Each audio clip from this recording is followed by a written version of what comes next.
Hello and welcome to Wild Earth Ways. I'm Kat, and in today's video I'm going to be talking about storytelling with the tarot and with oracle cards. So I made a video about this topic, storytelling with tarot cards, a few weeks ago, in which I shared different decks which I think are excellent for storytelling. And I talked about how I see tarot as a kind of machine for storytelling. So for creating narrative, and it can be narrative about your own life, but it could also be other kinds of story as well. So creative exercises, for example. This deck here, Tarot of the Abyss by Ana Tourian, is one of the decks which I shared in that video about storytelling, and because I think it's an excellent storytelling deck. And in this video, I'm going to be talking about a method for using this deck and another deck together for storytelling. And I'm going to be focusing on this one, which is the Citadel, a fantasy oracle created by Fez Inkwright. This is a fairly new deck, and it's really all about storytelling. And specifically, it's inspired by fantasy.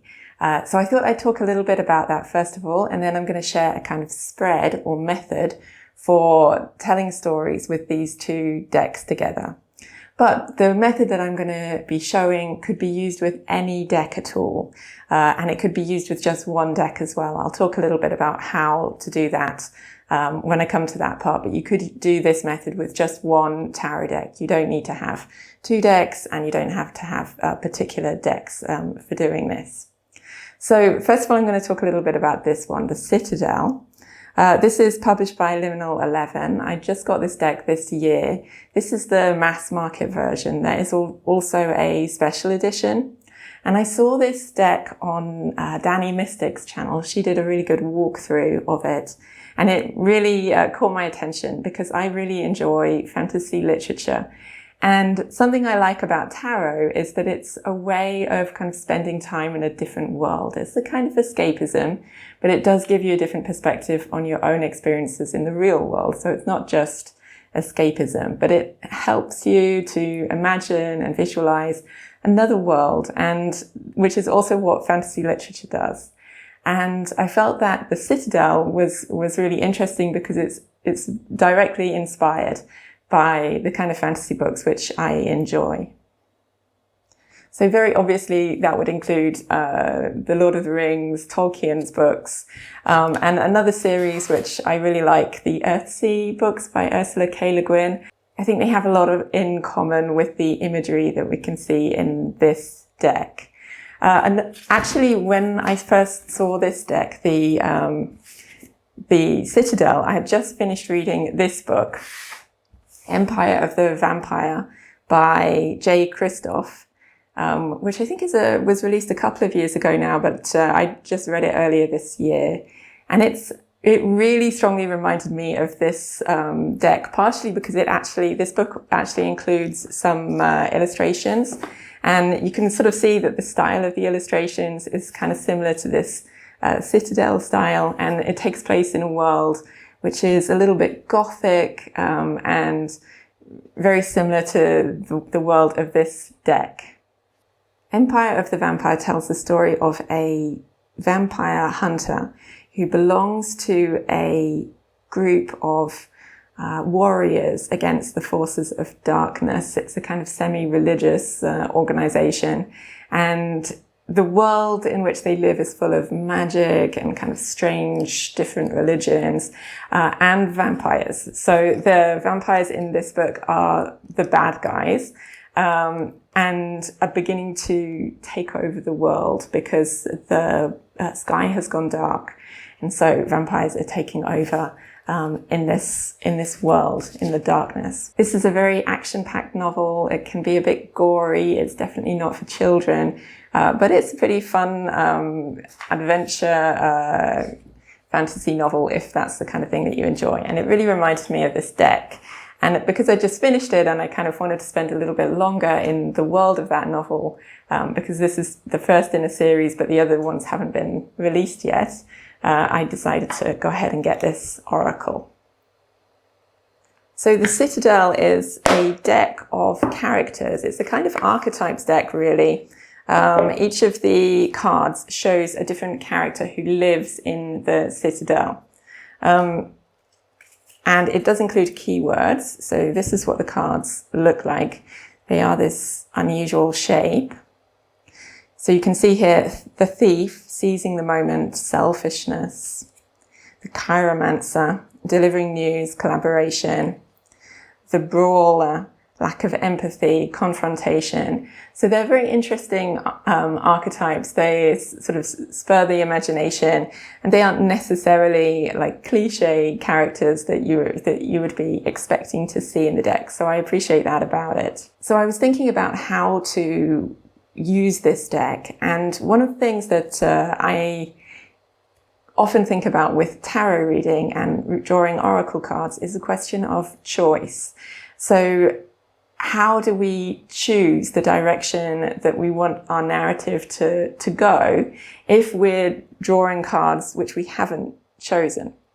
And of course, I think that when you draw a sequence of cards, it isn't exactly a linear narrative.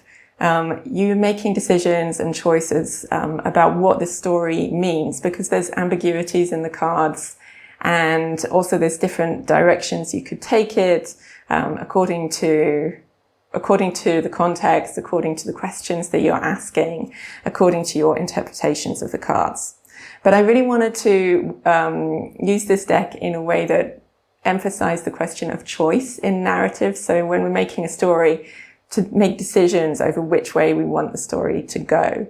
And in this, I was kind of inspired by those stories that maybe you read when you were a kid, where you make decisions for the character. So you read like a passage of text, and then at the end it will have options like, do you go into the house or do you keep walking?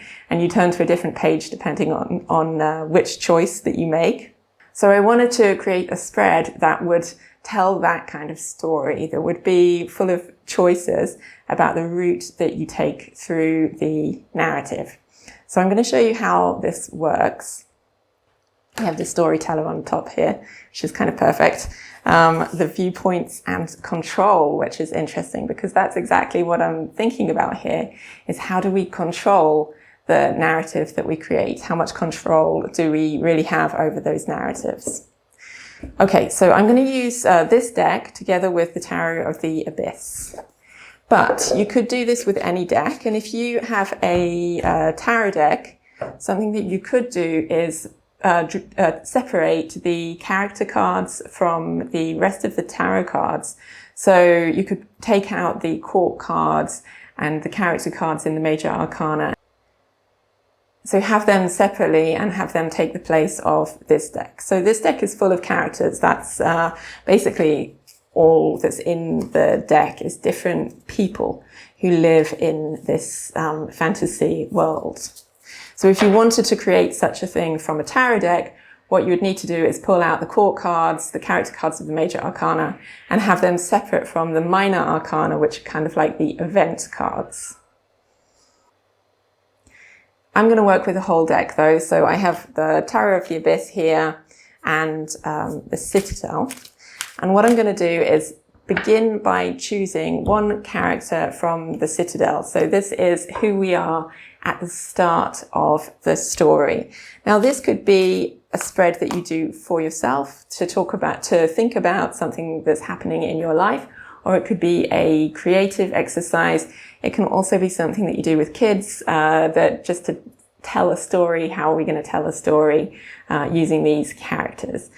On the whole, I think this deck could be used with older children. As far as I can tell, I might need to check through and make sure that all of the cards are suitable, depending on your kid's age and preferences. Okay, so let's choose our first character. We have the Waker, awareness and reflection. So we have somebody who is waking up to the situation. It's quite abstract as a beginning to the story, but also a really nice beginning to the story. So let's see what situation we're waking up into.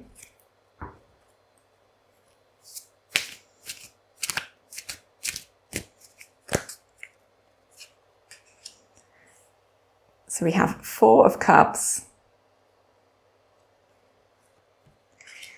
and Four of Wands.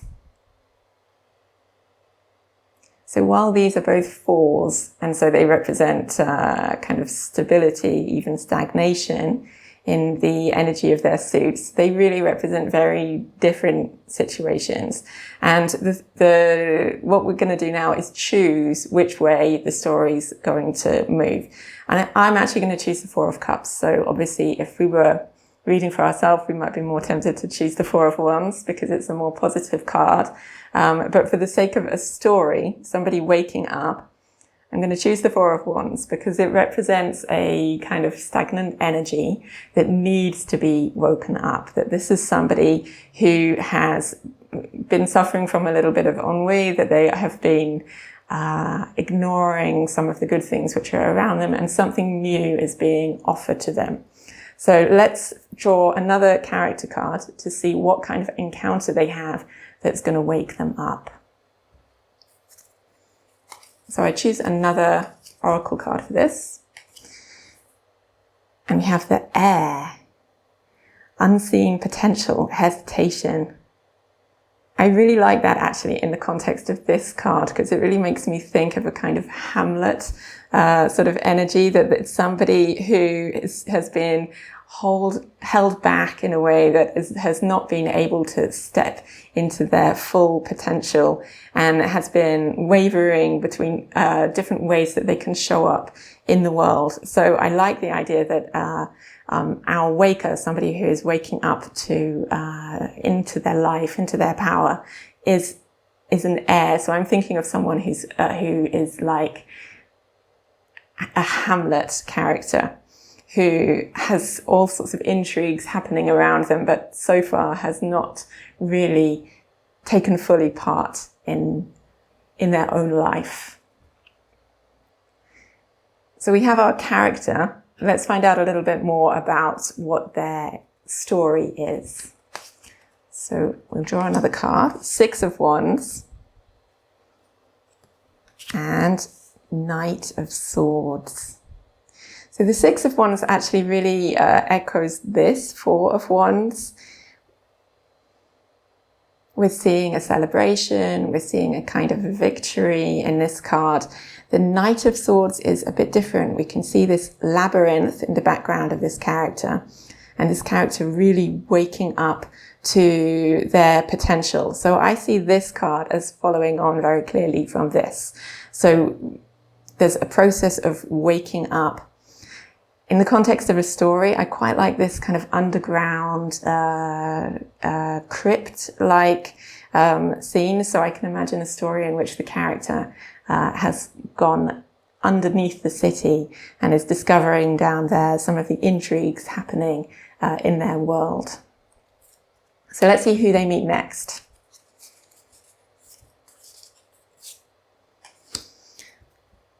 The Dancer. Self-expression and strength. I love that in the context of this card and also this card. So actually both of these feel like like they are continued in this character here. So actually, to make it a little clearer, the arrangement I'm following, I'm going to move this one down here and this one up here. And we can kind of now see a story path that takes us through here. Although I didn't choose this card, I do see it reflected here. So I'm going to keep it in the story. And the story that's evolving in my imagination here is that our kind of prince character has met with a dancer, this kind of character, the Knight of Swords, who's really bringing out, waking them up to what's happening in their city and what they could be doing with their lives instead of just sitting back and ignoring reality. So we're running out of space a little bit, so I'm going to move the cards over to the side and draw another pair of events. So from the tarot pack. So what happens next? Nine of Pentacles or Page of Swords. I do love this Nine of Pentacles card in Tarot of the Abyss. I think it's really beautiful.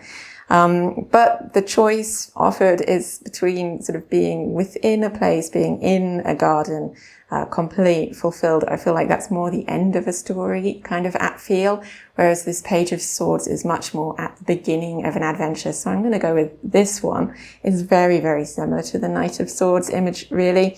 And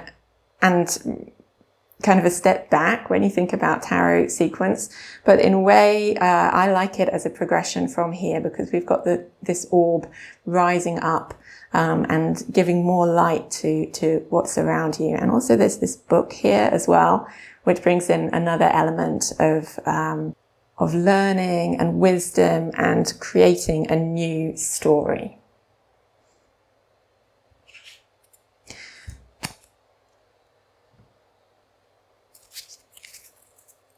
So the next step now is to choose another character card. And we have the Cartographer, a crossroads and exploration. So I really like that in the context of the story that we've created here, because it actually fits really interestingly with this labyrinth, that we may need a cartographer to help us to navigate the labyrinth that lies ahead. And also that there's a choice perhaps between kind of going deeper into this labyrinth or going outside and exploring in the world beyond. And that's what our character, the waker, the heir, is having to decide to do at this time. So I'm actually going to stop the story there. I feel like it could continue, and it can also be developed with much more detail, depending on what your purpose is. So it may be that you want to be thinking about a situation in your own life. You know, what are you waking up to? Where are you finding new ways of self-expression and exploration in your life? Or it could be purely like imaginary. So imagining a story of a character who's waking up, perhaps in an encounter with this dancer figure, and entering into a new adventure and a new sense of purpose. And like I say, you could develop this in as much detail as suits you. So what I really wanted to show though is the process of creating a route, making choices in pulling the cards. So at each junction with the tarot cards, making a decision, what's the route that we are choosing to follow. And I think this is quite fun as a way of doing a spread, and it's also something that can be done like as a game with kids, for example, or in telling stories. And at the same time, at the end, you still have all of the cards on the table. And so it is possible to look at the cards that you didn't choose. What's the alternatives? What were the other paths that could have been taken through this story? So something I love about tarot cards and oracle cards is the immense potential for creating narratives, for interpreting them in different ways, and thinking creatively about the choices that we're making, about what story we're creating out of the original material, which can lead in so many different directions. So I hope that this little short practice has given you some inspiration and some ideas about how to use your cards and about how to explore storytelling in tarot. And really, this is a way to have some fun with your cards and just to see what different possibilities come up and explore the kind of worlds that they want to take you into, the kind of stories that these decks can tell. So I have enjoyed using the Citadel for this. I've read with it a few times now.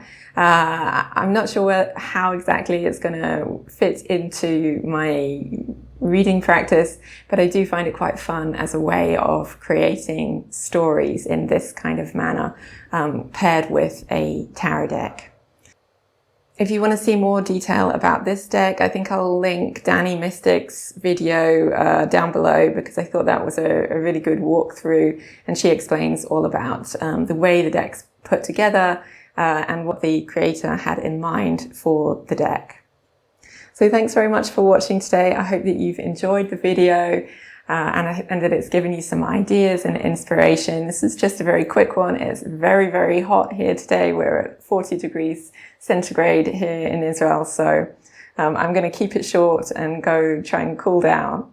Hope you're all well wherever you are, and I hope to see you again soon.